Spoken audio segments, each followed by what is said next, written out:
महात्मा के भगवत प्रेम प्रकट हो ही नहीं सकता। रेमन रसिकन संग बिन रंच न उपजय प्रेम। अगर कोई भगवत प्रेमी महात्मा का आश्रय छोड़ दे तो जैसे कोई मगरमच्छ भरे हुए समुद्र में तैरना ना आता हो कूद पड़े, अगर तैरना भी आता है तो वो लील जाएंगे मगरमच्छ। ऐसे ही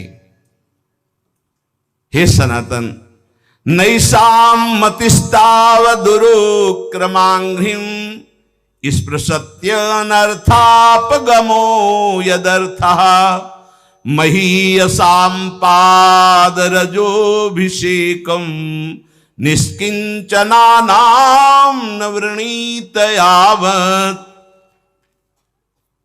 जैसे प्रहलाद जी ने हिरण्यकश्यप से कहा कि जब तक भगवत प्रेमी महात्माओं की चरण रज में स्नान नहीं होता तब तक जैसी मेरी मति भगवान में लगी ऐसी किसी की नहीं लग सकती। भगवत प्रेमी महात्माओं की चरण रज में,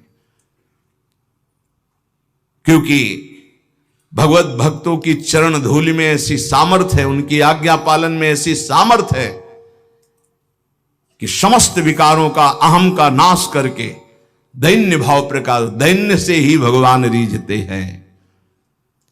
जब तक तत्वदर्शी भगवत प्रेमी महात्माओं का संग नहीं, उनकी सेवा नहीं, उनका आज्ञा पालन नहीं, उनकी चरण रज नहीं, तब तक उसके हृदय में भगवत प्रेम या भगवत अनन्यता आ ही नहीं सकती।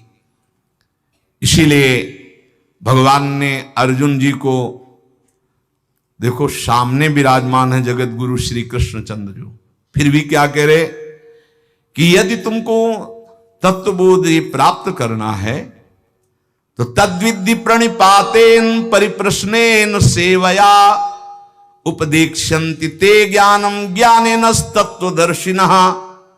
अर्जुन, तुम तत्वज्ञानी महात्माओं के पास जाओ, साष्टांग प्रणाम करो और कपट न रखते हुए दैन्य भाव से उनसे प्रश्न करो, विनीत भाव से, तब वो तुम्हें महात्मागण उनका उपदेश करेंगे। तद्विद्धि प्रणिपातेन प्रश्नेन सेवा, साष्टांग दंडवत दैन्य होकर प्रश्न और उसका मनन, जैसे उत्तर हुआ उसका मनन किया तो फिर भगवान इसका कैसे हो सकता है, ऐसे प्रश्न होता है। भाई देखो, हम बता रहे कि ज्ञानी और अज्ञानी, महात्मा दुरात्मा, ये केवल शब्दों का एक श्री कृष्ण सारे जगत में छाए हुए हैं। ये तुम जान लो तो तुम ज्ञानी हो जाओगे, और जब तुम ज्ञानी हो जाओगे तो कोई अज्ञानी